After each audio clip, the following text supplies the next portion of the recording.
El siguiente audio es de un acto y por tanto no reúne las mejores condiciones de grabación, obviamente, por lo que es posible que el sonido no sea el deseado. No obstante, la ponemos a vuestra disposición, la emitimos porque consideramos que es de gran interés.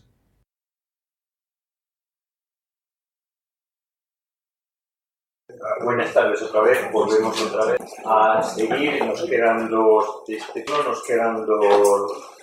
charlas, dos conferencias, pero antes de nada simplemente comentarlo en voz alta, se están grabando las intervenciones, entonces si por el tema de protección de datos, si hay alguien que por lo que sea se sienta aludido o no quiere o lo que sea, sería conveniente decirlo.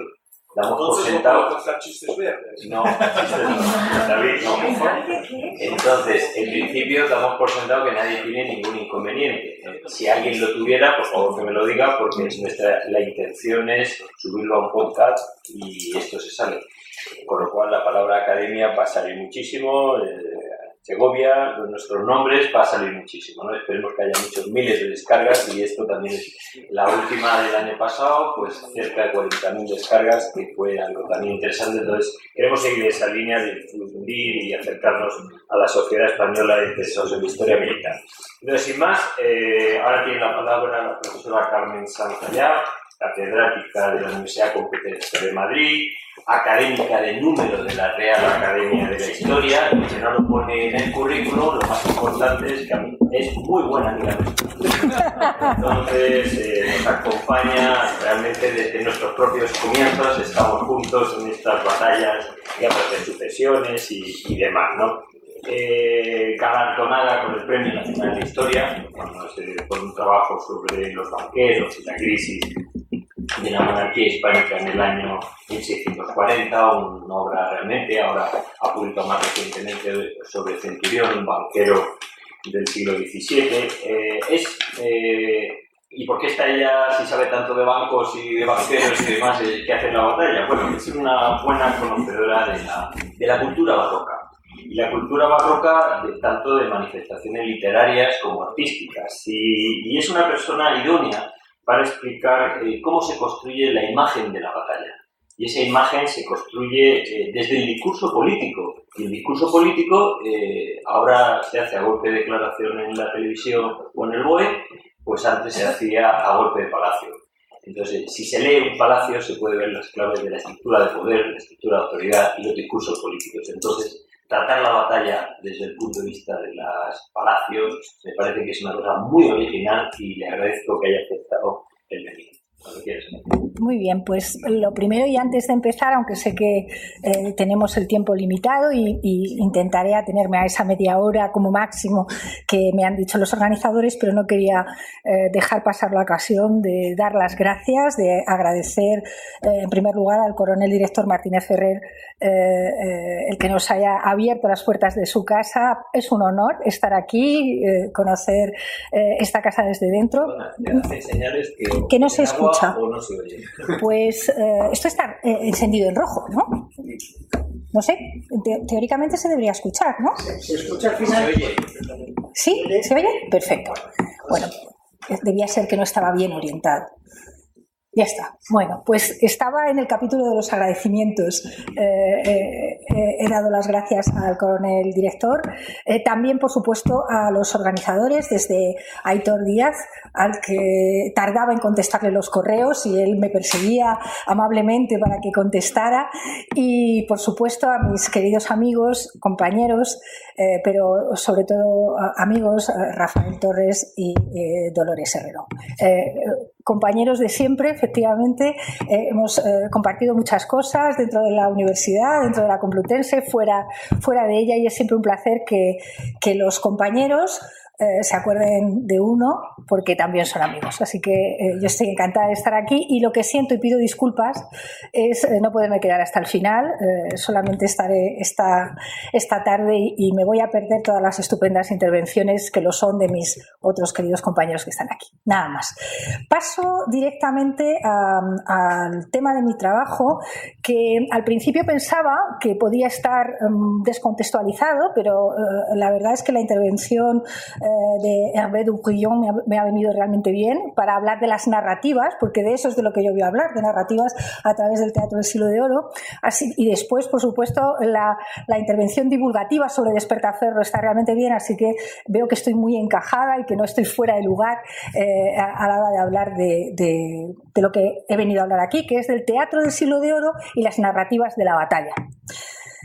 La batalla arde lentamente y con moderación como pólvora mojada, y cuando el velo de la noche impone calma, porque nadie puede ver y nadie quiere entregarse al ciego azar, se estiman las fuerzas que pueden quedarle a uno y otro en condiciones dignas de llamarse utilizables, es decir, las que no se han desplomado sobre sí mismas como volcanes extinguidos. Se estima cuánto espacio se ha ganado perdido y cuán seguras se tienen las espaldas, y se reúnen esos resultados con las distintas impresiones de valor y cobardía, inteligencia y necedad que se cree haber visto en uno mismo y en el contrario en una sola impresión principal, de la que surge la decisión de despejar el campo de batalla o renovar el combate a la mañana siguiente. Esta literaria descripción del fin de una batalla corresponde al pensador posnapoleónico Karl von Clausewitz, que era, además de militar y político, un filósofo de la guerra solo comparable con el chino Sun Tzu. Su representación entre teatral y cinematográfica resulta pertinente como introducción al tema que me ocupa, para la batalla, porque es probablemente la cita más cruda que el ser humano tiene con la realidad y, por tanto, en principio, debería ser la antítesis de la ficción. Sin embargo, las narraciones de batallas han sido siempre ingredientes privilegiados de la literatura y del teatro. La evocación de sus imágenes y símbolos permiten al lector o al espectador desplazarse en el tiempo hasta percibir aquella realidad pasada como algo vivo, a través del manejo de las emociones y de la evocación de los mitos. Cada momento histórico tiene sus propios instrumentos de comunicación con sus signos y símbolos, cuya aplicación define un modelo de propaganda política diferenciado del que podemos encontrar en cualquier otra época más o menos próxima. En el teatro podían seleccionarse los aspectos más personales, más dramáticos y decisivos de una batalla, con los que lograr conmover al espectador. Si nos atenemos a la literatura del siglo de oro, Díez Borque, a partir del análisis de la Guerra de los 30 años, mostró cómo el teatro era uno de los géneros preferentes para narrar aquellos acontecimientos bélicos, si se pretendía lograr la adhesión de los súbditos a los ideales declarados durante el mantenimiento de aquella larga lucha. El teatro se consideraba el género ideal para cumplir con ese menester, dada la capacidad celebrativa, exaltadora y unificadora que desde sus orígenes rituales y ceremoniales ofrecía.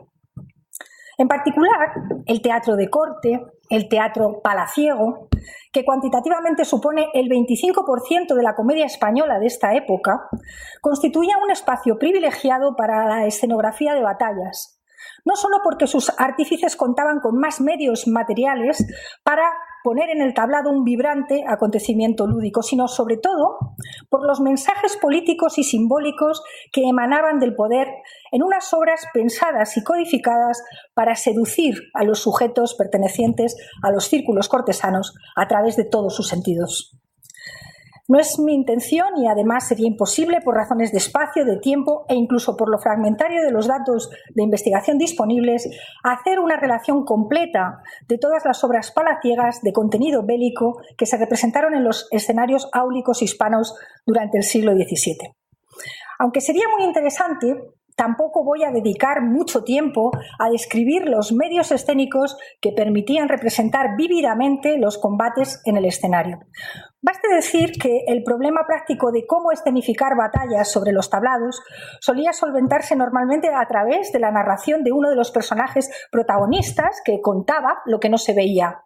También se recurría a alegorías parlantes que relataban el suceso. Por ejemplo, en la Santa Liga de Lope de Vega, en la que se recrea la batalla de Lepanto, en el acto tercero, son las personificaciones de Roma, España y Venecia las que se encargan de contar los sucesos de la batalla.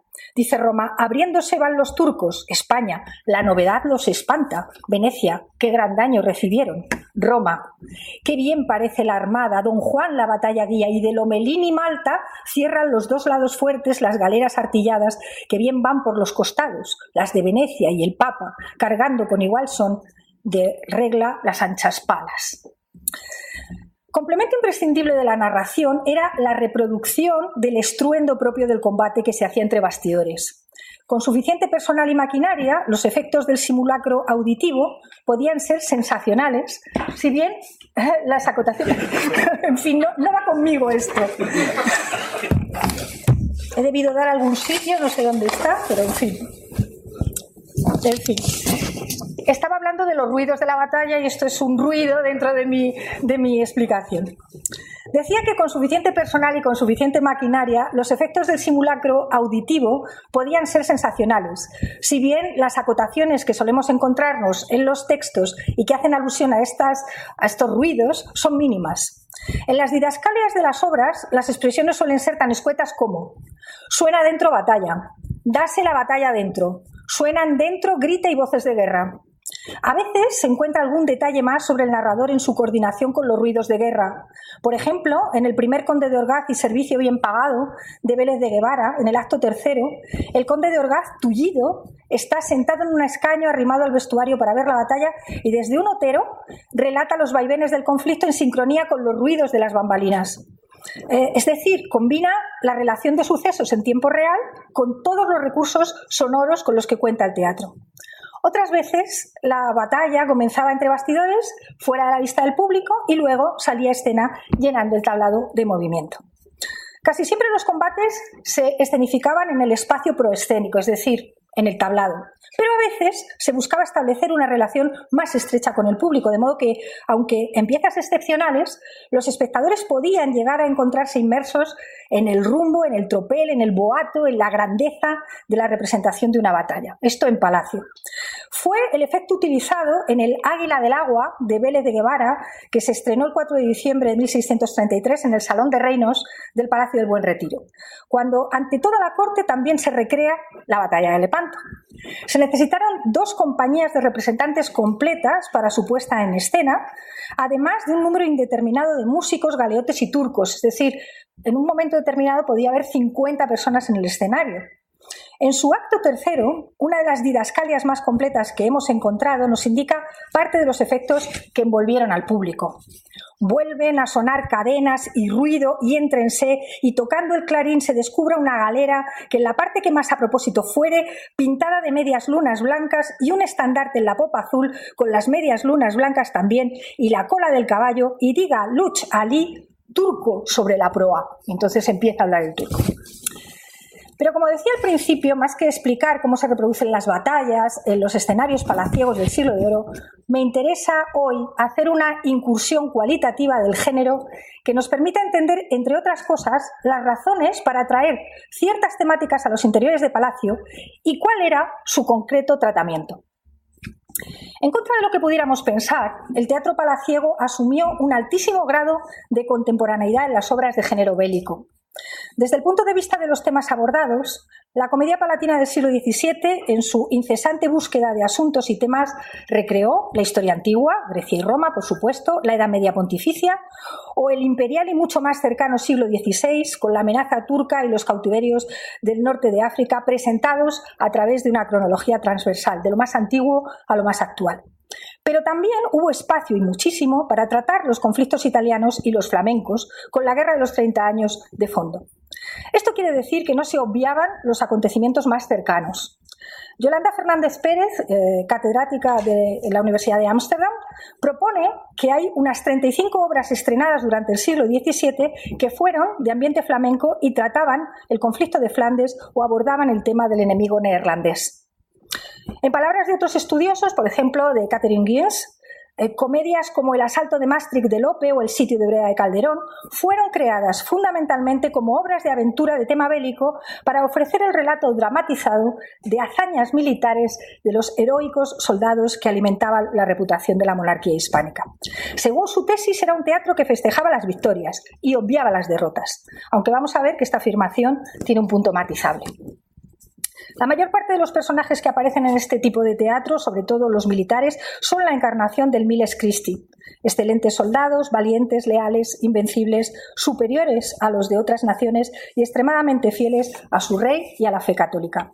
Pero no suele haber lugar para el vituperio de los enemigos. Si son valientes, si son esforzados, los textos reconocen esas cualidades que engrandecen todavía más a las tropas victoriosas de la monarquía. Tanto Lope de Vega como Calderón de la Barca, entre otros poetas áulicos, participaron con comedias o con autos sacramentales, en las celebraciones teatrales de batallas de las que fueron coetáneos. Menéndez Pelayo, para hacer alusión a su extrema actualidad temática, las denominó periodismo dramático o gacetas dramáticas. Cito a Menéndez Pelayo porque sigue siendo como base el estructurador del teatro del Siglo de Oro. Se sigue siempre acudiendo a él, aunque después hay otras muchas matizaciones. Pero en esta en concreto no hay nadie que haya hablado después de este tipo de batallas dándoles una caracterización. Citaré solo algunos ejemplos de estas obras, no puedo hacerlos todos, pero para que nos demos una idea de esta actualidad, de esta capacidad de hacer cosas muy actuales. La batalla de Fleurus, que tuvo lugar el 29 de agosto de 1622 frente a los protestantes alemanes, encontró réplica dramática muy poco después del suceso de la mano de Lope de Vega. El poeta escribió la obra titulada La nueva victoria de don Gonzalo Fernández de Córdoba, cuyo manuscrito y dedicatoria al duque de Sesa estaba fechado el 8 de octubre de ese mismo año, es decir, de agosto a octubre, él hizo esa obra. En 1625, la victoria de Breda tuvo su reflejo dramático en el conocido sitio de Breda de Calderón. La crítica difiere sobre la cuestión de las fechas de la composición calderoniana. De un lado, Cotarelo y Mori, Luis Ignacio Feijóo y Shirley Whittaker defienden que Calderón escribió la obra inmediatamente tras la rendición de la villa de Breda, es decir, después del 5 de junio de 1625. Sin embargo, Johannes Kröll y Simon Anselmus Boster retrasan la fecha, dicen que debe ser por 1626, incluso por 1627. Es el único ejemplo de obra importante conocida que se retrasa la fecha, porque todos los demás se hacen de una forma tan inmediata como la primera que he citado. En el año 1625, Lope de Vega celebra la toma de Bahía, arrebatada a los holandeses, el 20 de abril de 1625, con la pieza El Brasil restituido, que Lope ya tenía escrita antes de que la flota victoriosa llegara a las costas españolas. Se firmó la licencia para su representación el 29 de octubre y se estrenó en la corte ante el rey el 6 de noviembre. Otras comedias que presentan parecido perfil, con batallas incluidas y escritas de forma muy inmediata a los acontecimientos, son La nueva victoria del Marqués de Santa Cruz en 1604, El Arauco domado por el excelentísimo señor don García Hurtado de Mendoza o El asalto de Maastricht, todas de Lope de Vega. Asimismo, la batalla de Lützen contó con una comedia de Lope de Vega, escrita en 1632, que hoy está perdida. Además, en el caso de batallas especialmente simbólicas, como fue el caso, por ejemplo, de la batalla de Nördlingen en 1634, el programa de puesta en escena no solía quedar limitado a una sola obra. Como digo, en el caso de Nördlingen hubo al menos un conjunto llamativo de 3 puestas en escena. Calderón escribió un auto sacramental, el primer blasón de Austria, Antonio Coelho, los dos Fernandos de Austria y Alonso de Castillo Solórzano, Victoria de Nördlingen y el Infante en Alemania. Esta sola enumeración, que digo que es muy limitada, es prueba de la agilidad con la que la literatura dramática acogía las noticias sobre los buenos sucesos de las batallas más recientes y demuestra la rapidez con la que sus logros se vertían al escenario. En este sentido, cabe plantearse si existían protocolos específicos de actuación para volcar los éxitos bélicos de las batallas inmediatas en un formato dramático y si se ejercía un control de los contenidos tratados en los textos. Y aunque existen pocas pruebas, parece que así era. Por ejemplo, respecto a la obra que recogió la representación de la batalla de Lützen, esta que teníamos perdida, sabemos que el 26 de enero de 1633, muy cerca del hecho, se había representado en los sitios públicos acostumbrados una gran comedia sobre la batalla y muerte del rey de Suecia, cuyo autor era, de nuevo, Lope de Vega. Trataba sobre la muerte del rey sueco Gustavo Adolfo en dicha batalla, ocurrida en noviembre de 1632, lo que quiere decir que el Fénix había elaborado su texto transcurridos poco más de 2 meses tras la muerte del personaje. La información proviene de 2 cartas que se encuentran en el Archivo Mediceo de Florencia, escritas por el secretario residente de la Legación Toscana en Madrid, Bernardo Bonanni. El autor de las cartas refiere que el Consejo, él dice que el Consejo de Estado, a mí esto me chirría mucho, creo que debía ser el Consejo de Castilla, que era el que se ocupaba de estas cosas, pero él en su carta dice el Consejo de Estado, había prohibido su representación por faltar en ocasiones al decoro en el modo de tratar a algunos personajes vivos o por haber incluido otros ya desaparecidos o que nada tuvieron que ver con el hecho, como don Fernando González de Córdoba y el Marqués de Santa Cruz. También se afeaba que el personaje de la infanta de Flandes, que no se nombra, pero que evidentemente es Isabel Clara Eugenia, comentara secretos de Estado en la representación con un bufón. Unos días después, el 5 de febrero, Monagny escribió que el rey había pedido a su ayuda de cámara y secretario, además de poeta de corte, don Antonio de Mendoza, que corrigiera la comedia, es decir, que corrigiera a Lope. De faltas, lo traducido del italiano, pero literalmente, que corrigiera de faltas y que la redujera a mejor método y más veraz y decente, por las licencias que el autor se había tomado. Así pudo representarse, llevándola incluso los comediantes al sitio real del Pardo para que la viera la reina Isabel de Borbón, que estaba allí instalada por su personal gusto por la caza. Deducimos que en este caso la comedia hizo un viaje de ida y vuelta, de Palacio a los Corrales y de los Corrales de nuevo a un sitio real. Es posible que un soneto compuesto por Lope e insertado en una carta que envía con toda probabilidad a Antonio de Mendoza hubiera podido formar parte de la obra o del contexto temporal en el que se generó. Esta carta está en la Real Academia de la Historia. En esos versos se resumía con maestría la mezcla de admiración y de temor que despertaba Gustavo Adolfo de Suecia en Europa entre sus coetáneos y lo que suponía su desaparición en el plano político. En todo caso, el personaje enemigo en el campo de batalla era tratado con todo respeto en los versos de Lope. Feroz el sucesor del arrogante que fulminó 2 veces Carlos V, armado en blanco aunque pudiera en tinto, del Sacro Imperio presumióse Atlante. Estaba el mundo en acto circunstante, neutral en voto, en opinión distinto, cuando cayó de tanto laberinto, con breve rayo máquina gigante. Suspendieron la pluma y la guedeja, el águila imperial y el león austrito. Perdió el temor la sacrosanta abeja. Vio mudo al gallo el lobo palatino. Desplumaron las aves la corneja y al César coronó laurel divino. Mendoza era estupendo, era un poeta excepcional, pero cuando lees estos sonetos había que tener, mucho valor para corregir a Lope. Yo lo leo y realmente así me lo parece. Otro caso igualmente interesante es el de Pedro Calderón de la Barca y Antonio Coelho, que al parecer escribieron a la limón una comedia también perdida sobre Wallenstein. Estas comedias a 4 manos e incluso a 6 eran trabajos de urgencia muy pegados en el tiempo a los acontecimientos narrados, lo que en buena parte justifica la colaboración entre poetas. La noticia de la comedia perdida de Calderón y Coelho nos ha llegado por varios informantes, entre ellos el embajador de Florencia, Serrano, quien en una carta con fecha 4 de marzo de 1634 contaba cómo había presenciado en el Palacio del Buen Retiro la representación de una obra sobre las proezas del duque de Friesland, que es como se conocía en España a Wallenstein. Afirma que antes de representarse había pasado por el Consejo con su aprobación correspondiente, como se hace siempre al tratar de príncipes vivos. Lo que quiere decir que los filtros, cuando se trataba de figuras políticas próximas, de acontecimientos inmediatos, existían y estaban protocolizados como un trámite necesario. El embajador contaba que el espectáculo le había gustado, entre otras cosas porque en él se describían acciones de guerra, es decir, que como espectáculo la escenificación de batallas daba mucho juego entre los cortesanos.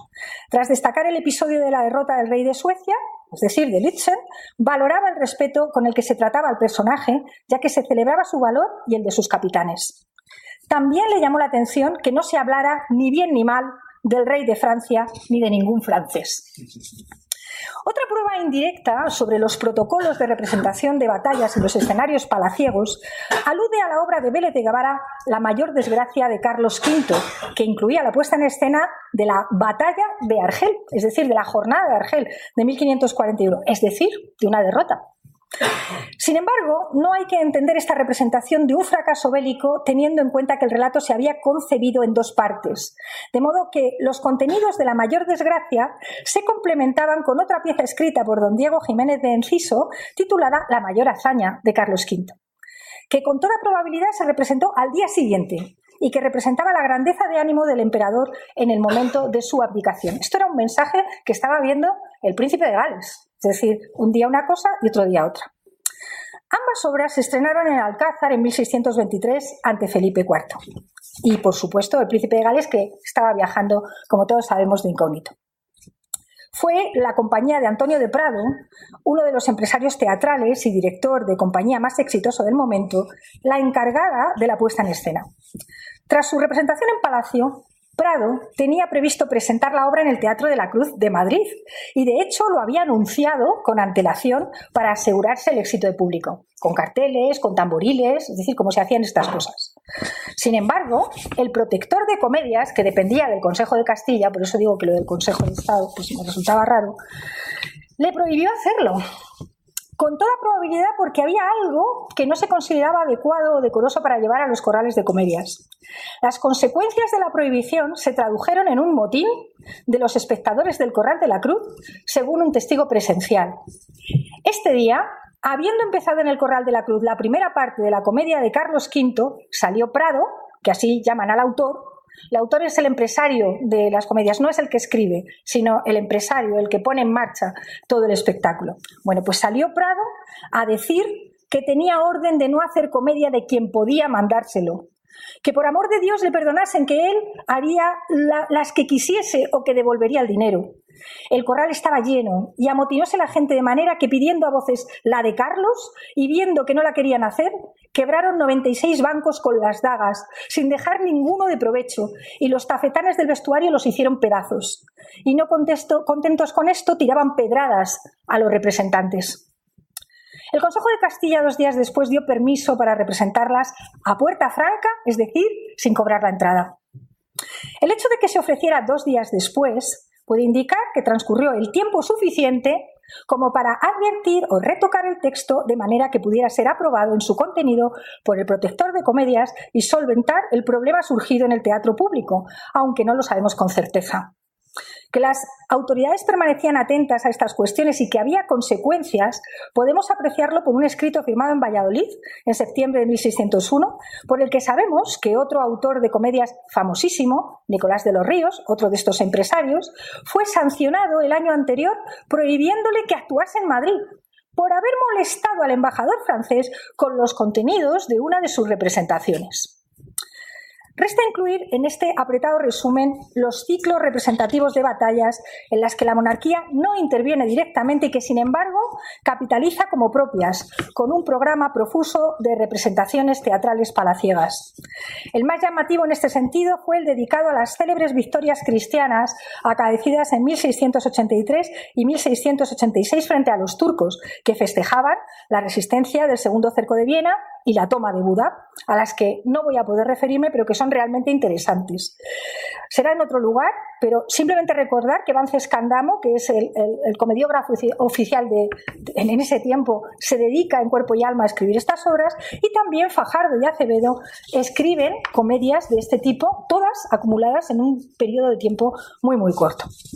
En resumen, y termino, puede afirmarse que las batallas se recrearon idealmente en Palacio para cumplir una función política de reafirmación de determinados mensajes que conectaban al público con los ideales y los objetivos de la monarquía.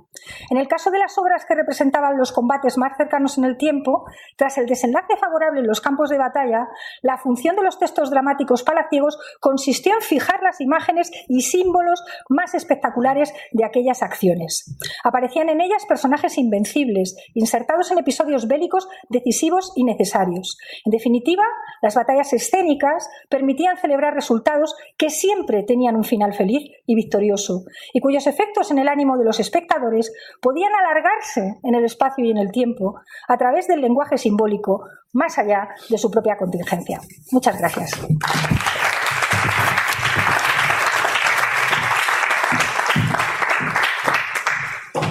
Bueno, muchas gracias, Carmen.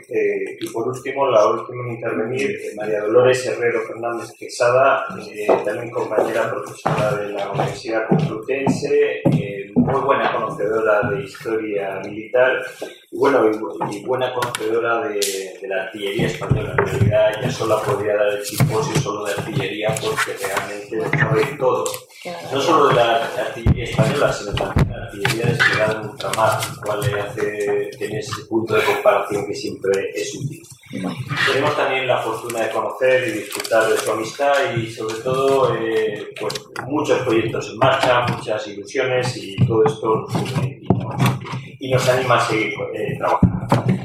Para el congreso de hoy pues nos propone algo también original, un poco afectado. Es la batalla contada.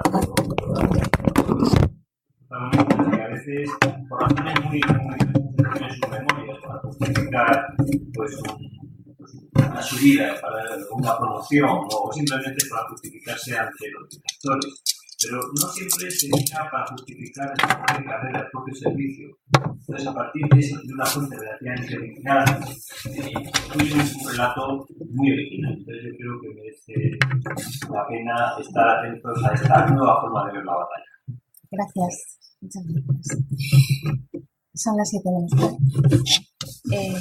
Lo digo por lo del tiempo, que quiero ajustarme, pero a lo mejor me pasa un poco porque soy la última. Quiero empezar, como todos mis colegas, dando las gracias. Quiero dar las gracias a la organización de este Congreso Internacional, a Rafael Torres, Antonio José, Aitor, ya lo hemos dicho todos, que han sido los que nos han reunido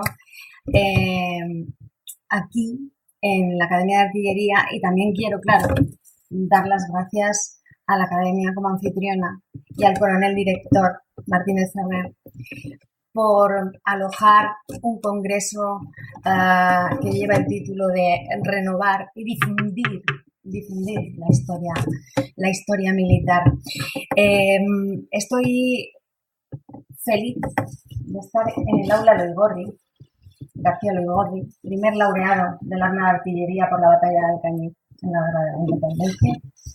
Estoy feliz de estar en la Casa de la Ciencia, el colegio, el centro educativo, como ha dicho el coronel, que tiene continuidad en la ciudad, donde se abrió por Carlos III hasta hoy, 254 años, ha hecho el 16 de mayo.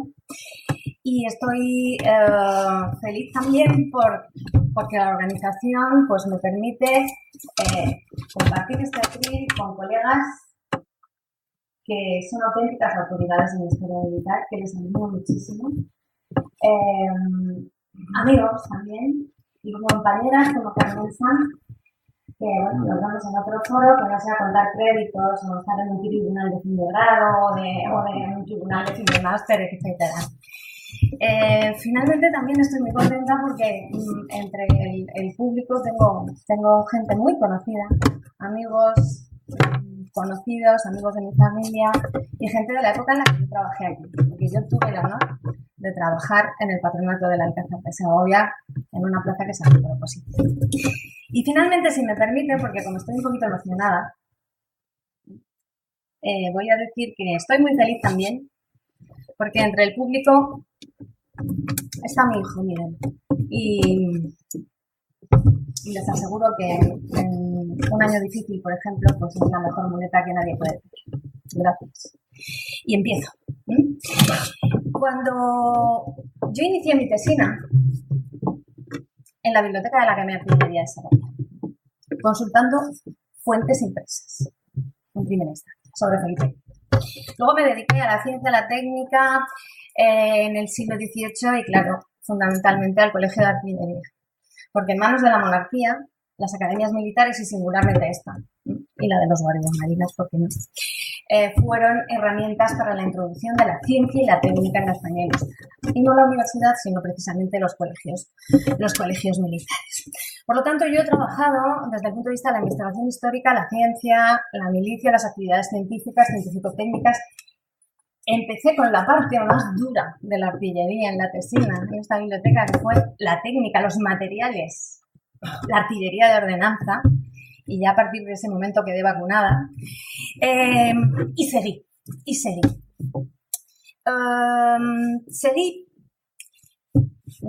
trabajando en la enseñanza militar, en otra serie de cosas, pero desde luego mis intenciones y mis ideas científicas, mis planteamientos estaban muy lejos de la por entonces devaluada historia de las batallas. Eso es así. Pero pasó una cosa, en los años 90 del siglo pasado.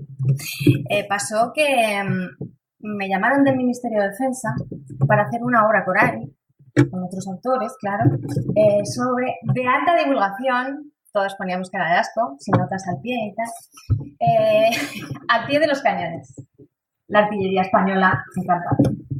Bueno, y yo dije, campañas, batallas, me daba cierto reparo, la verdad, meterme ahí. Pero no tuve más remedio que entrar en guerra, científicamente hablando, claro. Y hoy traigo aquí algunos tipos documentales y testimonios individuales de militares en primera persona que nos ayudan a comprender la batalla, a estudiar la batalla, que nos dan una percepción absolutamente diferente a la documentación oficial, institucional, a la documentación de los estados mayores, los partes de guerra, las capitulaciones. Es decir, es la documentación en primera persona, redactada en primera persona. Y lo voy a dividir en dos tipologías. La primera, memorias, autobiografías y diarios. Documentación escrita por militares que hacen esos diarios y esas memorias. Lo que pasa es que, como tengo poco tiempo, me voy a centrar en la Guerra de la Independencia, ¿vale? En la Guerra de la Independencia, pues porque en una gran conmoción histórica como aquella para nosotros, los testigos y los protagonistas en tiempos de guerra multiplican los escritos, las memorias, sus percepciones y demás. Nuestro primer ponente ha hablado de historiografía francesa, ha hablado de algunas de las memorias de los generales franceses. Es verdad que es abundantísima la producción, de los ingleses también, y algo tenemos de generales españoles, ¿no? Había en aquella guerra de la independencia, que se empezó después de la invasión, una necesidad de explicar y de explicarse. Y ahí entran estos escritos de carácter individual. Bueno, la batalla, el estudio de las batallas se ha hecho de una forma muy genérica, pero desde mi punto de vista no integral. Hoy, metodológicamente, necesitamos lo que ha dicho el profesor Torres antes. Un estudio, no ha dicho integral de la batalla, pero bueno, yo he entendido que lo que has explicado era precisamente eso, ¿no? Y bueno, y en ese estudio integral, evidentemente, aparte de los primeros espadas que protagonizaron las batallas, hay otros que eran soldaditos de a pie, suboficiales, oficiales, que participaron, pero que no están con letras de oro en los libros de historia militar, en la historiografía militar más clásica. Bueno, en esto de las memorias, también lo ha dicho el profesor Torres, Artola ya hace muchos años nos dio don Miguel Artola nos dio una categoría de memorias justificativas, otras explicativas, bueno, en función de quién estaba escribiendo la memoria, y luego después Durán López ha hecho una recopilación en el año 2002 de fuentes autobiográficas de la Guerra de la Independencia. Con ocasión del bicentenario de la guerra, ya en este siglo, 2008, ¿no? Los historiadores volvimos hacia las fuentes, no todo lo que hubiéramos tenido que hacer. Y han estudiado esas memorias personales de la guerra, que son testimoniales, explicativas, pero justificativas, la mayoría de ellas. Justificativas y, bueno, con intencionalidad, digamos que exculpatoria en ocasiones, dependiendo, ¿no? La motivación de dejar el testimonio de la guerra de los altos mandos militares tiene una justificación considerable. Esa narrativa justificativa, explicativa, está dando cuenta de lo que pasó y por qué tomó esa decisión. Por lo tanto, la motivación explicativo-justificativa en estas memorias de los altos mandos militares pues siempre es consustancial a ese tipo de escritos. Los grandes generales españoles de la Guerra de la Independencia dejarán textos, memorias, etcétera, bueno, un poco contagiados por quien marcó tendencia en la Europa de la época, la megalomanía de Napoleón, ¿no? Y franceses, ingleses dejaron testimonios, muchos de ellos impresos, algunos realmente espectaculares, impresionantes, Suchet, el mariscal Suchet. Y tengo que decir que, bueno, los alumnos de esta casa tienen la suerte de tenerlos aquí, en la biblioteca de la Academia de Artillería, que hay una colección importantísima de esas memorias.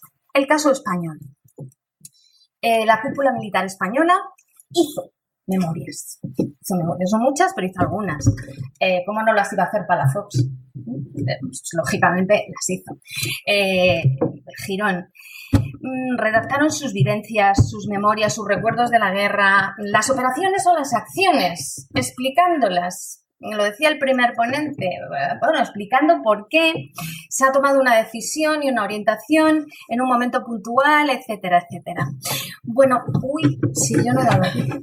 Y entonces, este fue el caso de Rafael Arango, pero ya no es cúpula militar, es el teniente de artillería más joven que había en Madrid el día 2 de mayo. El más joven y el primero que entró al parque de artillería con el Instituto de Historia y Cultura Militar. Logramos localizar un ejemplar, esa es la portada, y se hizo un facsímil en el año 2008. Bueno, fue una crónica de la jornada en primera persona. Yo esos años he trabajado mucho en la Guerra de la Independencia, la jornada del 2 de mayo, he publicado alguna cosa, y verdaderamente es una guía obligada. El teniente Arango, pobrecito, que llegó a Madrid y no sabía lo que se iba a encontrar, ¿no? Bueno, pues entró en el Parque de Monteleón y minuto a minuto nos va contando lo que pasó allí. El testimonio suyo, individual, quizá del que menos hablaba. Ahí había un capitán veterano como Daoíz, otro como Velarde, había una serie de oficiales de muchísima talla, con mucha autoridad moral en el arma. Allí estaba el Museo de Artillería en el Parque de Monteleón el día 2 de mayo, es allí donde estaba ubicado. Y Rafael Arango nos lo cuenta, es una crónica minuto a minuto, valiosísima. A mí me sirvió de mucho, no solamente por el relato, por la narrativa, sino por las pistas que me dio sobre otros protagonistas que no son Daoíz y Velarde de aquella jornada y a los que he rastreado y he buscado, para buscar también testimonios individuales, ¿no? Bien, uno de los aspectos que me interesa destacar aquí más de las memorias es que la historiografía del 19 y el máximo exponente en historia militar es la voluminosa obra de Gómez Arteche, tomaron muy en cuenta estas memorias, siguiéndolas paso a paso, siguiendo estas memorias y estas autobiografías. Desde las de los generales a las de los guerrilleros, que aún hay. Desde un oficial a un miembro de la Milicia Nacional.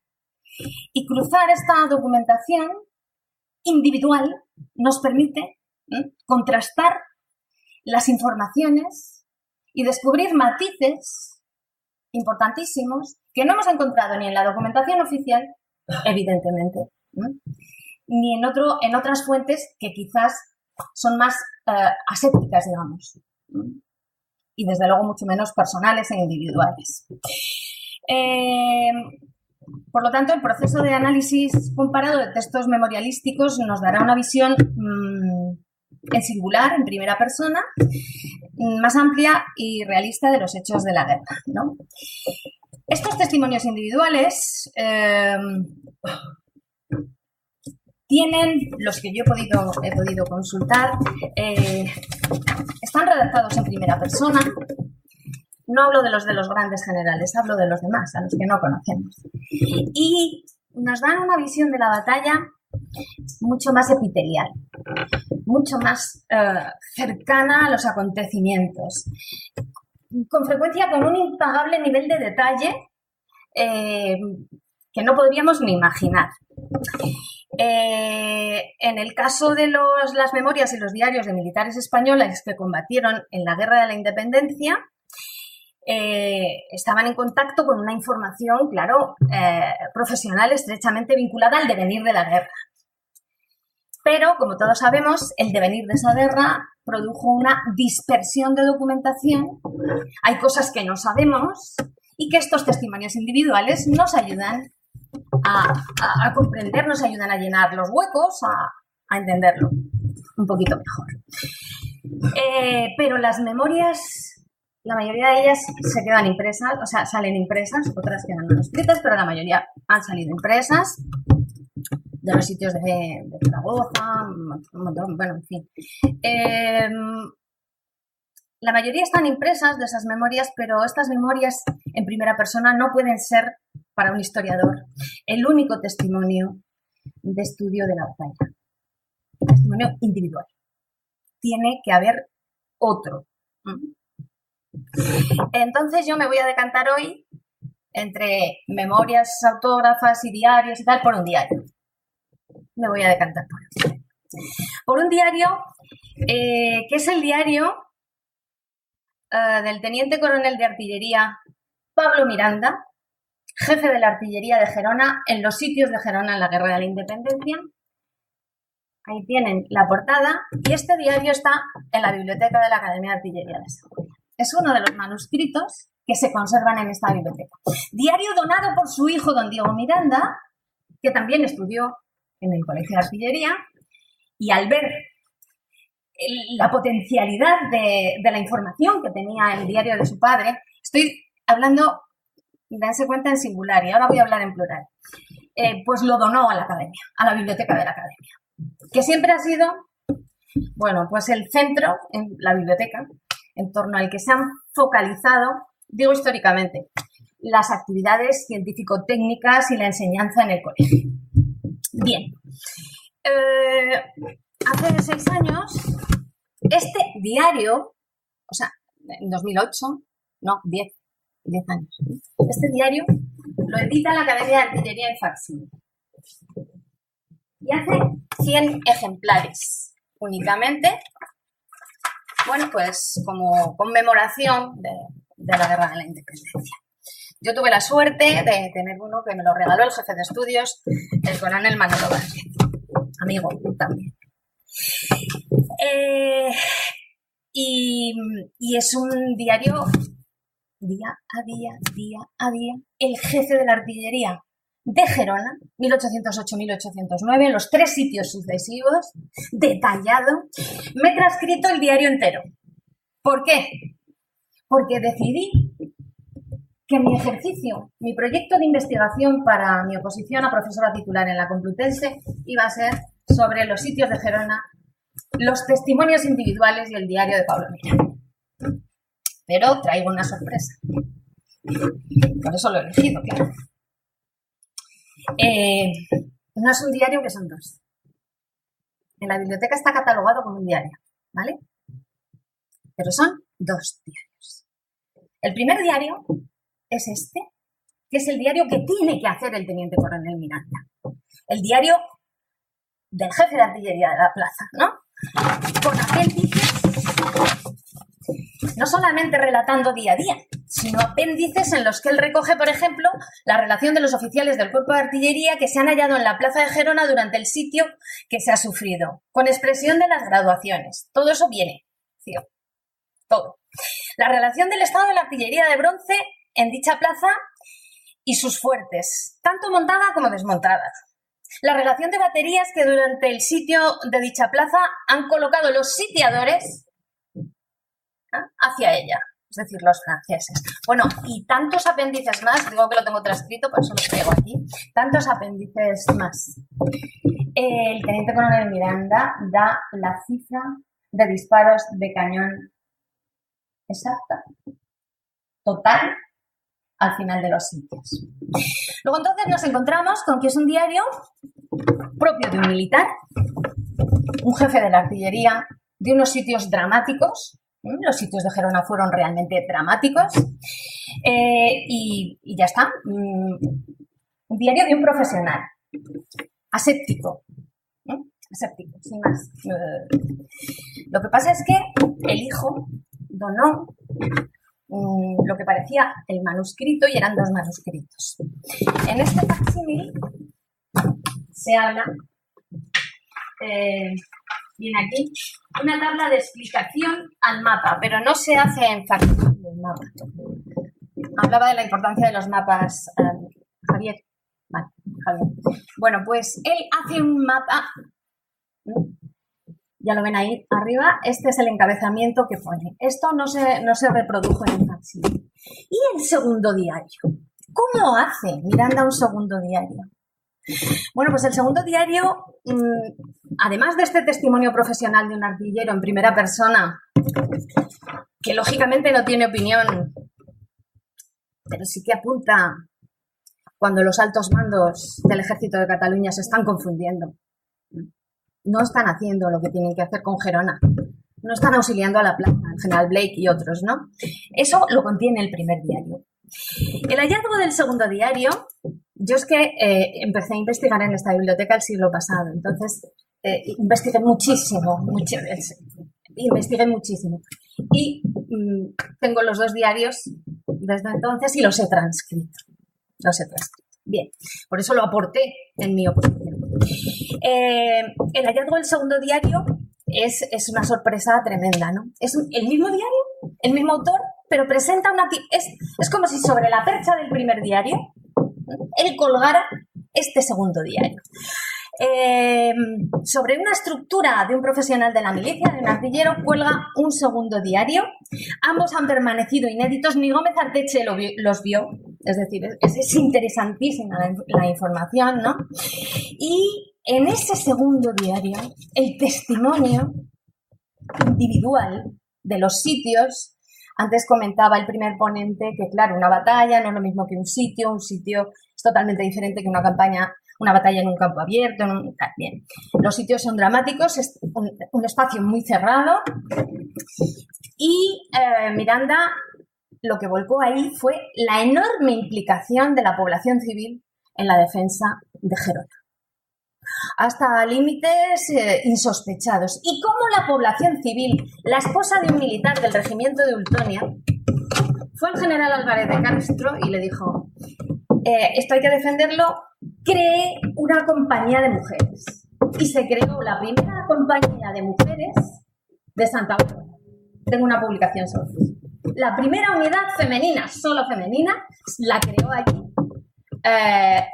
Álvarez de Castro. También para hombres, Para hombres se llamaba la Cruzada Gerundense, pero lo específico era eso.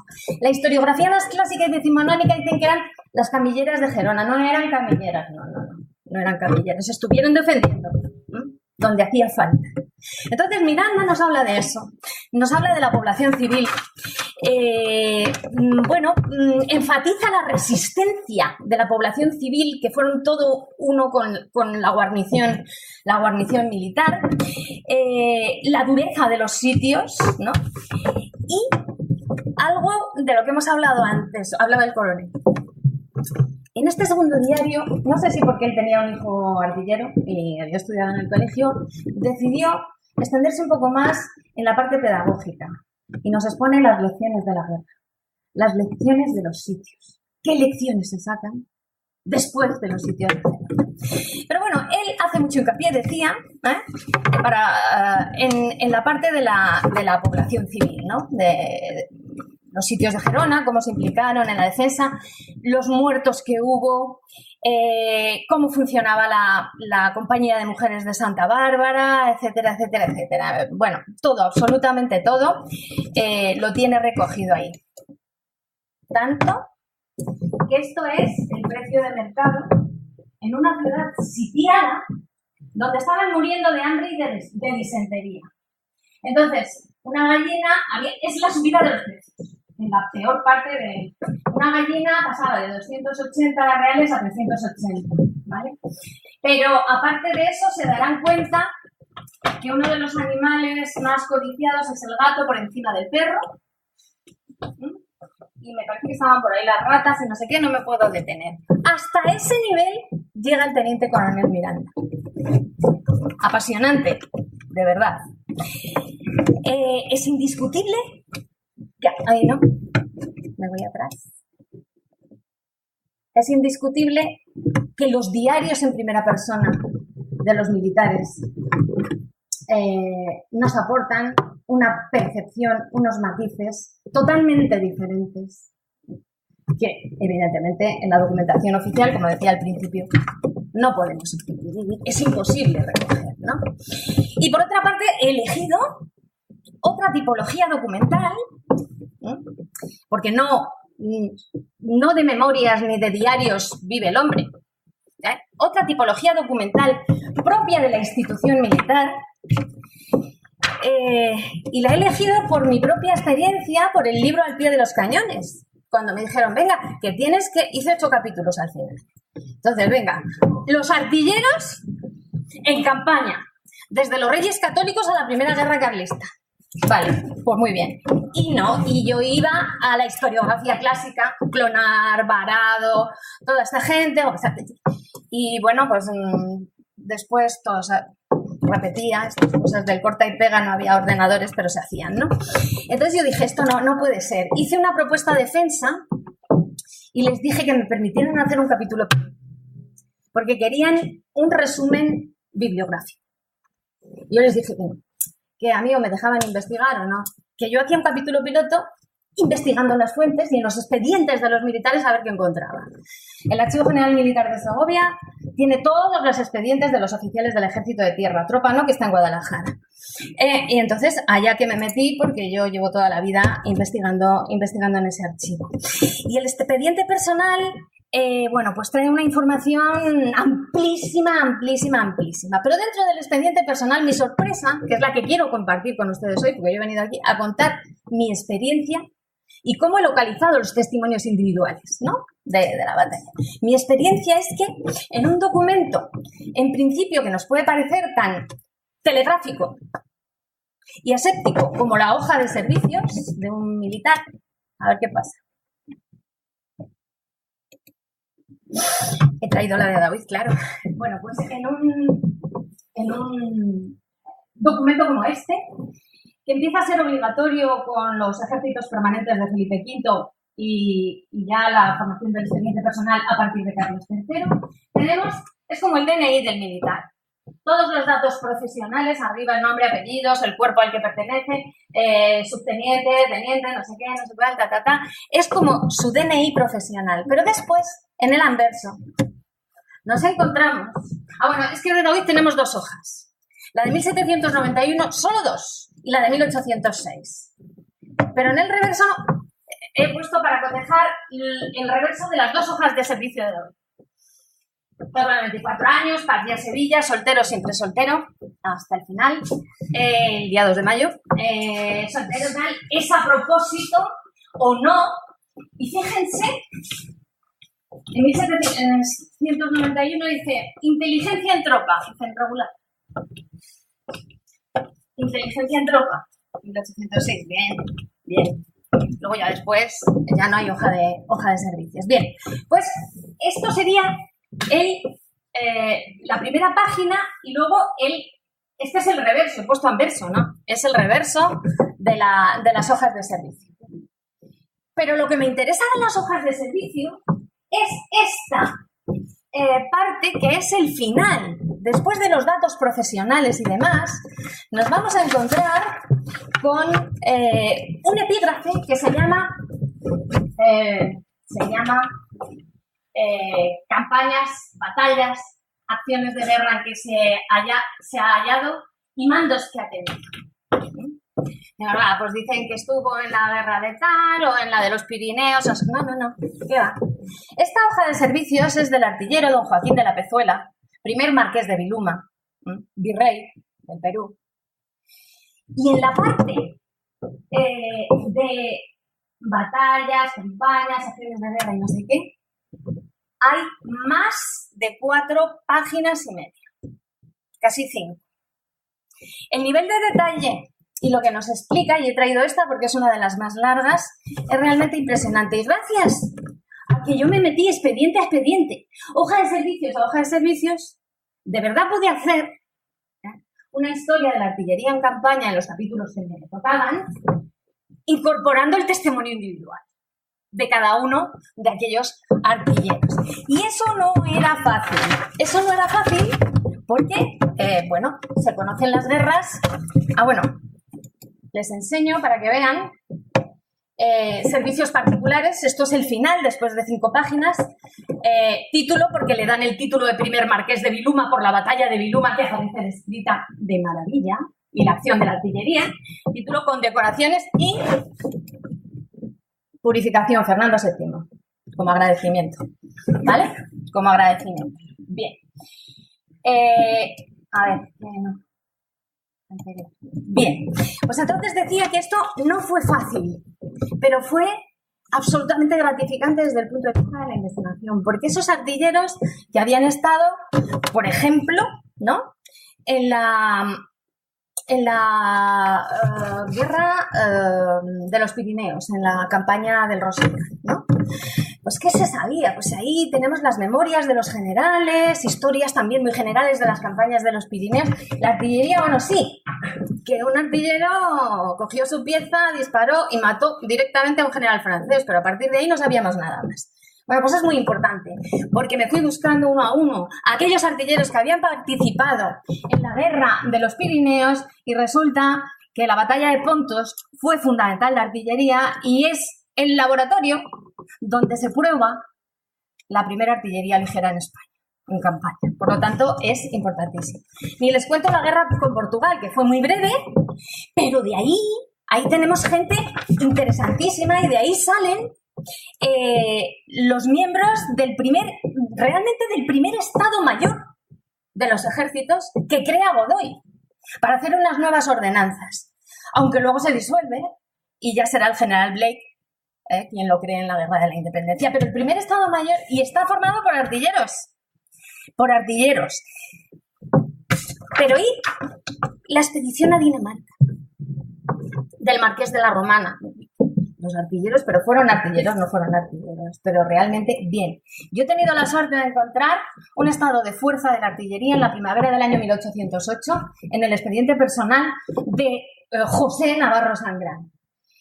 Y ahí viene información, ¿no? Viene como desde Barcelona sale un tren de artillería que parte con dirección a Hamburgo, formado por 25 piezas, 33 cureñas, tal. Sin entrar en detalles, cuando la Romana, que no el general Quindelán, el marqués de la Romana, se da cuenta de la jugada, necesita evadir al cuerpo de ejército español.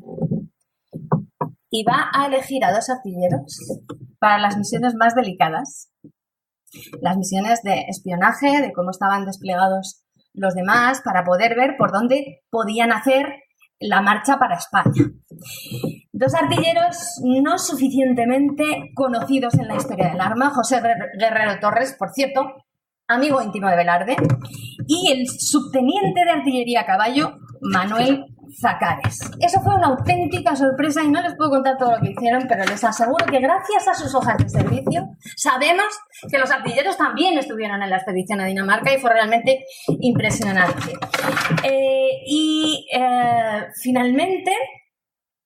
Finalmente, después de Dinamarca, la propia Guerra de la Independencia. No voy a entrar en ella, he consultado muchos expedientes de artilleros combatiendo la Guerra de la Independencia. Estuve dando una conferencia en Bailén hace unos años y disparé un cañón. Y también llevé información basada en los expedientes personales, en los testimonios individuales. Pero me voy a centrar en el 2 de mayo para terminar, porque me paso de tiempo, creo, ¿no? Pues nada. Vuelvo a esta. Yo les enseñé antes la portada del facsímil que hemos hecho, y ese es el relato que hace el coronel Arango, ya desde La Habana, destinado en La Habana, aquel joven teniente Arango. Yo les decía que sabemos del 2 de mayo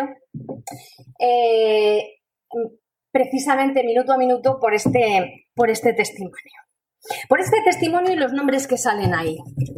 Y los nombres que salen ahí que van a ser claves para conservar la memoria del 2 de mayo y de los capitanes Daoíz y Velarde. Y no solo la memoria, sino sus cuerpos. Y evitar que fueran profanados. Francisco Novella, de la promoción de Daoíz, ¿no? Francisco Novella era amigo íntimo de Daoíz.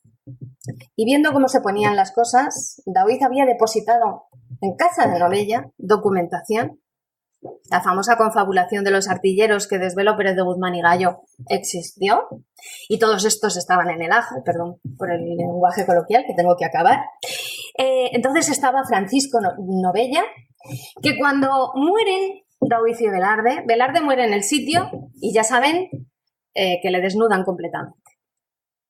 Las tropas francesas que estaban dentro del acuartelamiento lo desnudan para llevarse el recuerdo, el botón del uniforme, no sé qué. Y entonces lo tienen que cubrir con una tienda de campaña.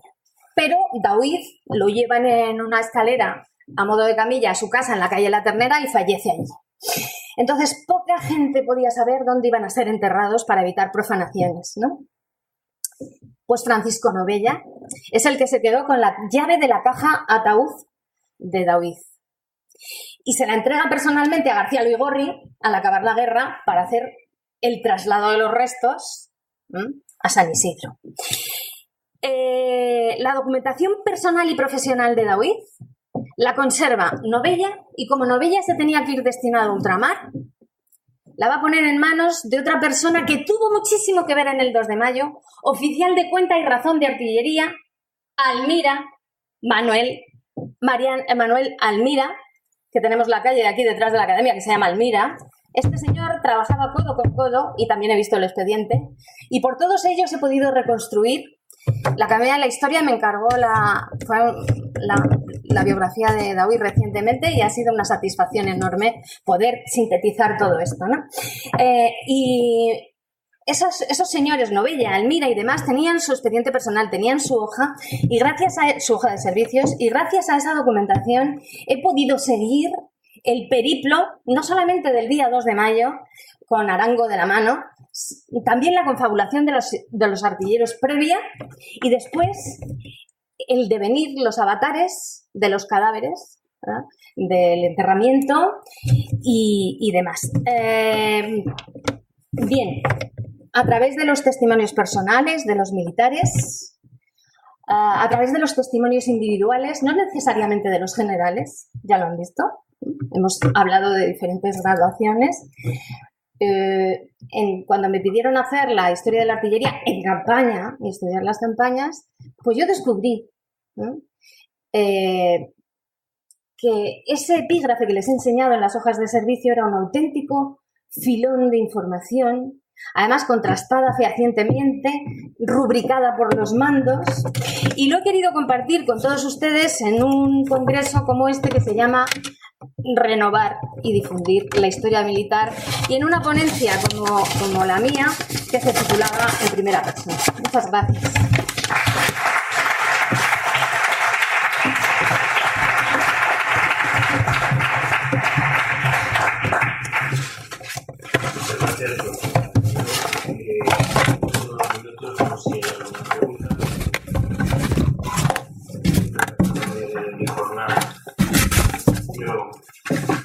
Como moderador, pues yo simplemente voy a llamar la atención un poquito de las cosas que se han visto a modo telegráfico sobre una idea.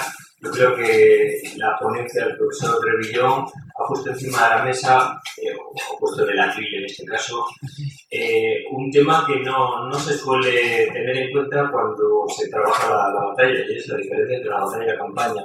Pero es como historiográficamente pues los dos términos se han ido mezclando y ahí están muchos de los problemas a la hora de distinguir. La batalla no es la conclusión, la batalla forma parte del conjunto. ¿De dónde empieza la campaña y dónde acaba? La batalla se prolonga porque se prolonga la campaña. Y este juego que la historiografía no ha aclarado bien, pues es en parte la conclusión que tenemos también hoy día, ¿no? Entonces, le agradezco muchísimo al profesor de Villón que saque un tema que nos puede dar luz a la hora de enfocar cómo tratar metodológicamente una batalla.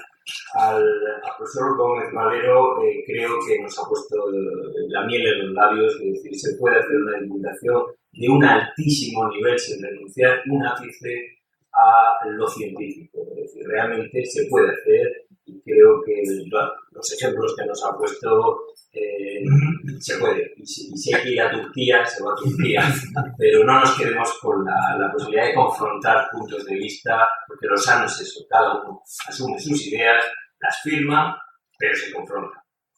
En tercer lugar, la profesora Carmen Sam, creo que nos ha hecho un ejemplo precioso de cómo se construye, cómo se puede construir el imaginario popular de una batalla. Y empieza por la divulgación, pues como todo, hay que ganarse la opinión pública y el medio en el que se hacía era pues, a través del teatro. Lo que es realmente yo creo que hasta sorprendente es la sensibilidad y la rapidez con la que se construye ese imaginario. No ha llegado a la flota y ya está escrita la obra, ¿no? Pues dices, bueno, reíros ahora de WhatsApp. Bueno, pues esa sensibilidad me parece que hay que seguir explorando porque realmente es apasionante. Y en la última vibrante exposición de la profesora Herrero, bueno, pues creo que es fantástico el aire fresco de nuevas fuentes, de nuevas lecturas, de unas cosas que ya las hemos visto, pero no las hemos visto porque no las hemos mirado. Un diario que son 2 diarios, unas hojas de servicio que no son hojas de servicio, que son diarios, que son, pues este ejercicio yo creo que nos enriquece a todos, ¿no? Sin más, eran unos flash para cerrar un poquito. Entonces, tienen ustedes el protagonismo ahora. Si quieren algún comentario o pregunta. Buenos días, buenas tardes, perdón. Soy Benito con el Nieto, director del Departamento de Ciencias Jurídicas de la Academia. Y tengo una pregunta para la profesora Herrero, porque a costa de haber hablado del manifiesto de Arango y haber hablado del copia-pega, no sé si usted lo sabrá, o incluso lo sabrá, que el brigadier Ruiz de Porras, cuando escribió el manifiesto de elogio fúnebre a Luis Velarde, le copió literalmente a Arango. Era simplemente ese comentario. Y Ruiz de Porras, pues lo que hizo fue tirar la fuente. Copiar literalmente, pegar. Jefe de estudios de colegio en Baleares. Era Ruiz de Porras. Entonces copió. Hizo las primeras líneas, hizo las últimas líneas. El resto lo copió literalmente. Totalmente de acuerdo. Sin comillas, Queremos que pusiera comillas, ¿no? Por el tema lo elaboró como propio. Es más, se leía todos los años al principio del curso, en la inauguración del curso, a la compañía de caballeros cadetes. Muy bien. Bueno, ¿más cuestiones?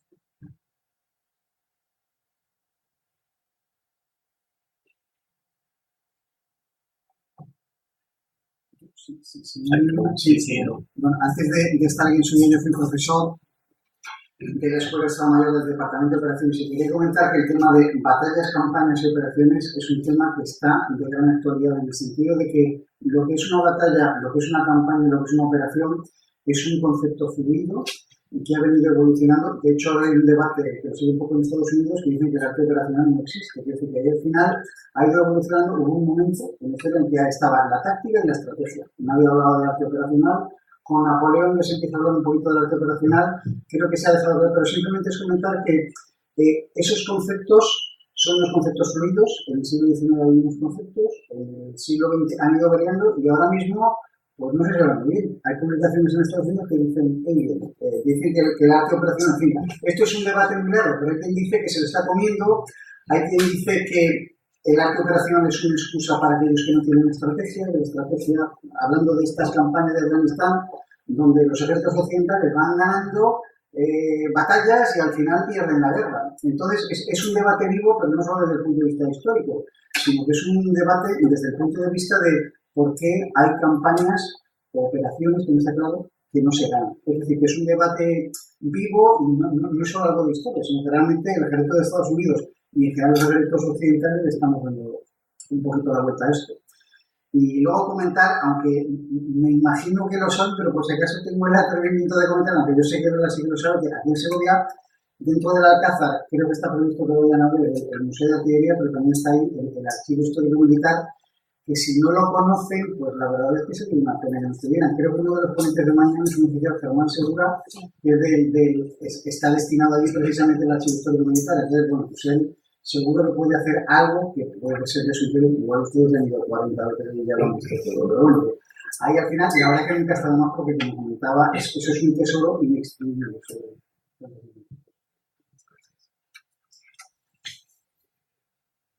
¿Alguna cuestión más? ¿Una cuestión más? Sí, yo quería preguntar otra cosa. De cara a nuestros alumnos, y por no quedarse solo con la idea de la inmediatez y de Internet que como herramienta puede ser valiosísima, yo quería preguntarles realmente a los docentes de alto grado, cuando hablamos de doctores, catedráticos, historiadores, ¿qué se puede aconsejar a un alumno para que, sin tener que ir, porque entiendo que no todo el mundo tiene ni el tiempo ni la circunstancia de la ciudad cercana a las fuentes primarias, y hablo con lo que es un legajo, y yo lo sabe muy bien, por lo que es la biblioteca de aquí, que tenemos ese lujo y no siempre se puede tener tan cerca? Si podemos aconsejar algo intermedio, como puede ser a lo mejor las fuentes escritas de los autores, de los libros, que a veces el copia y pega los mete en Wikipedia o en Internet, como donde sea, y realmente hay que leerse el contexto. Se ha hablado de las dos partes, donde hay una batalla pues, de quién escribe a favor de los cultos, a favor de España, a favor de Inglaterra o a favor de Francia, o lo que fuera. Y si eso realmente se dice o se aconseja en las universidades, o se deja la libertad de iniciativa a cada estudiante de bucear las fuentes y que en su madurez establezca lo que quieras. ¿Alguien quiere una espinosa pregunta? ¿Alguien quiere contestar? Agustín. No, Agustín. No, yo solo quería decir, no contestar, porque es una contestación, pero tengo que decir que me parece que es muy importante a los estudiantes llevarles el ánimo de la importancia de leer libros. Los libros de historia son absolutamente fundamentales, ni siquiera artículos de organización muy especializados. Y por supuesto, no Wikipedia, a ver, en Wikipedia o similares ayudan, pero no forman. Es como si para construir una casa uno pusiera cañas de bambú o algo parecido. No, hay conocimientos, hay pilares y luego uno puede decorar la terraza. Bien, cuando uno tiene la casa construida, si me falta un dato, puedo ir a Wikipedia. Pero si yo quiero saber algo, tengo que ir a los libros. Y si no sé qué libros son, pues entonces tendré que preguntar a un especialista de la universidad o a una persona que sepa para poder tener. Y no tener miedo a leer libros. Y de luego, si no lee libros, tendría que leer esto. Es una historia de libros. No, yo, como estamos todavía en la actividad y en la clase, yo creo que hay que intentar a los alumnos la ética del esfuerzo. Ese que están buscando ahora. Pero hay que hacerlo sistemáticamente. Porque hay una cosa que nosotros colocamos en las bibliografías anuales todos los años, con nuestros manuales, nuestras monografías y finalmente nuestros artículos. Les decimos que deben leer por ese orden cuando están interesados por un tema. Los manuales primero, nosotros leemos los manuales, después la monografía, finalmente los artículos. Y otra cosa es lo que nosotros nos encontramos. Yo, como docente, muchos años dando clase, porque muchísimos eso no es suficiente, pero sí que sé cómo ha evolucionado a la hora de estar trabajando con los alumnos, y esa evolución ha sido la siguiente. Primero mis cursos eran de un año, eso me permitía conocer a los alumnos mucho más de lo que ahora los tengo de cuatrimestre, se hacía muy buena información de resultados. Y en segundo lugar me permitía, yo siempre les ponía entre las lecturas obligatorias libros de época, no solamente, había una lista grande y ellos tenían que leer solo dos. Y además siempre eran de un tamaño, digamos, relativo, libros que se acercaran a ellos, de la utopía de Moro hasta el príncipe Maquiavelo, es decir, cosas muy básicas, pero que empezaran a entrar en la época que les tocaba estudiar. El problema que me encontré con Internet, desde el momento en que Internet empezó a estar, es que todos no, también empiezan a hacer grandísimos alumnos que entraban en estos portales, en el BAU, etcétera, donde cogían el resumen que había y ponían. Y yo no tengo ningún interés en leer esos trabajos, me interesa formarlos. Entonces, se lo decía, decir, bueno, esto es lo que habéis hecho, esto no sirve, tendremos que hacer otras cosas, tenemos que intentar hacer otras cosas. Y nuestro problema es que realmente estamos el ambiente en el que nos movemos con alumnos en general, no estamos hablando de los alumnos que llegan a más, que es otra cosa, que es un lujo y que trabajamos muy bien con ellos, sino los alumnos de formativos, de segundo, de tercera carrera, donde esa ética de esfuerzo no está afectada. Entonces nos tenemos que ir adaptando a lo que hay, siendo imaginativos, haciendo cosas que tienen que ver con que hagan trabajos que es imposible que puedan sacar en internet, citando la imaginación, y realmente luchamos con la pobreza. Entonces, yo creo que ahí hemos perdido una batalla, seguramente que hemos perdido secundaria. Nosotros nos encontramos ya con un material bastante hecho. Entonces,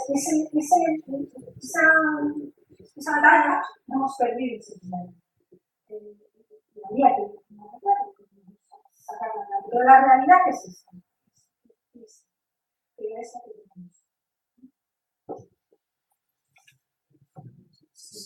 Un debate también que hay en las fuerzas militares es que todo el resto del mundo hay una reunión. Y el debate es, pero ¿quién se puede ver esta reunión? Cuando realmente hay al final, con el día a día, es tremendo, porque los alumnos que están aquí, pues tienen que estudiar, tienen campañas científicas, es decir, ahí al final el problema es qué les queda para ampliar su cultura humanística, digamos.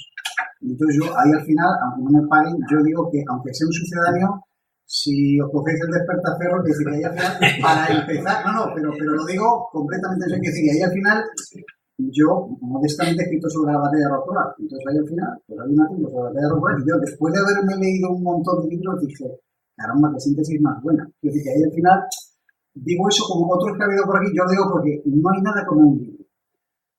Pero si no tenemos un libro y tenemos que elegir, hubo una época en que en España esto no existía. Existían las revistas científicas de las universidades, lo que pasa es que eran muy largas, no tenían ilustraciones, no tenían mapas, pero esto es agradable, es en colores.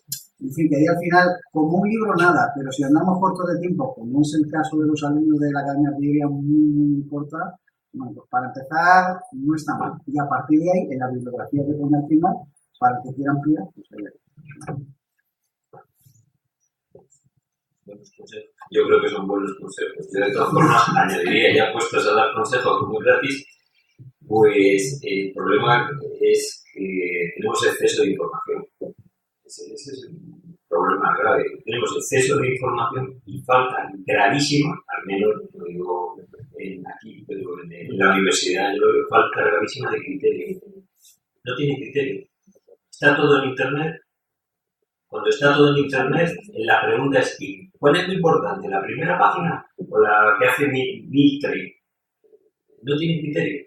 Entonces, el único antídoto para eso es fomentar la curiosidad con preguntas en clase y mandar una idea. No existe el libro bueno, no existe el libro fantástico. Existe lo que tú te construyes en la cabeza. Vas a leer muchos libros de ideologías enfrentadas, de tiempos pasados. No tienes por qué ser un especialista. Lee, ten curiosidad, construye tu propio mundo. Con eso es más que suficiente. Pero ten curiosidad. Pero lo que no puede ser es que pasen, no, ya tengo el título, ya. Yo supongo que un artillero que no se preocupe por lo que han hecho hace desde 250 años otros artilleros que han pasado por aquí, iba a decir ya han tomado café o han estado tal, me parece que esa falta de curiosidad le va a faltar algo en su formación. Es decir, entonces tiene que tener esa curiosidad. ¿Cómo se fomenta eso? Iba a decir que eso se ve de casa, pero bueno, si aquí se puede hacer curiosidad, porque necesitan que tener. Es mi receta como otra parte. Lo que estás planteando, de su experiencia. A mí me parece que como docentes, la prueba para despertar la curiosidad es intentar que nuestros alumnos plantearles retos. O sea, tú lo puedes depender, no a ver, a no ser que tú seas capaz, sobre todo a veces, con el método personal o haciendo trabajos muy focalizados, de plantearles preguntas que ellos tengan que averiguar.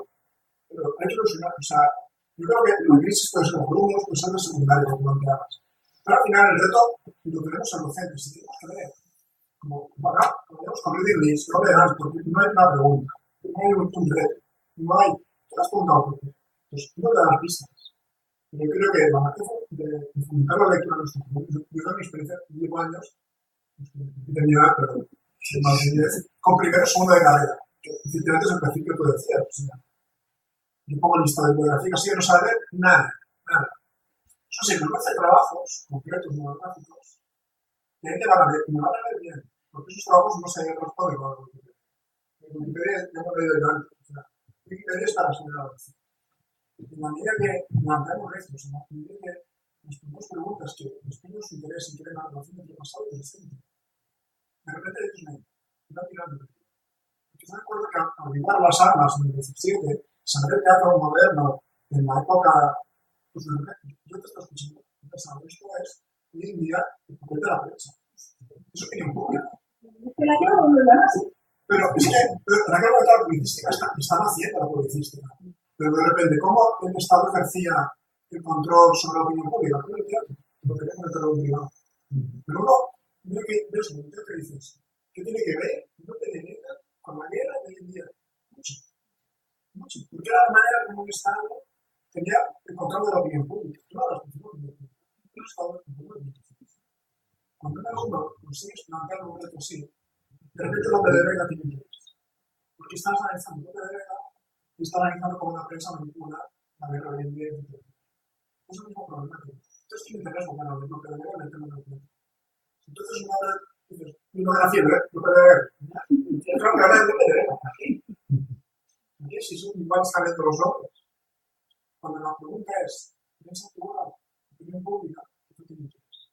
No lo sé. O sea, no la otra justicia que tenemos comentando. Hoy en día, depende de la vida, porque es muy fácil de conseguir. Y no estoy hablando de la propaganda de trampas, y es la otra. Hoy en día, pues sistemas de prestamos de voluntad. Hay muchísimas revistas gratuitas que están en los artículos en precio. Hoy en día, el acceso a la información antes era un problema. El libro que está sobre la Academia de Artillería manuscrito único. Más de otro cierto. Hoy en día, entre servicios de prestamiento comunitario y bibliotecas y arquitectos, entre sistemas o revistas que tienen abiertas, entre acceso a información estudiada, no solo en internet, sino de libros. Pues que no hay que tener miedo. Y como docentes creo que debemos de tener habilidad que es fácil de plantear reto. Cuando consigues que el alumno descubra el reto, te va a dar la película. Claro, os podría explicar cosas que no sé demasiado, pero funciona. Yo creo que la respuesta a la pregunta es ¿quién es cómo? Pues el docente. Como los docentes lo resolvemos esto, porque todos estamos en la misma dirección. Bueno, para terminar, yo creo que ha sido una jornada intensa, entonces yo creo que la mejor conclusión es que acaba la batalla, empieza la campaña y seguimos. Nada, muchas gracias a todos.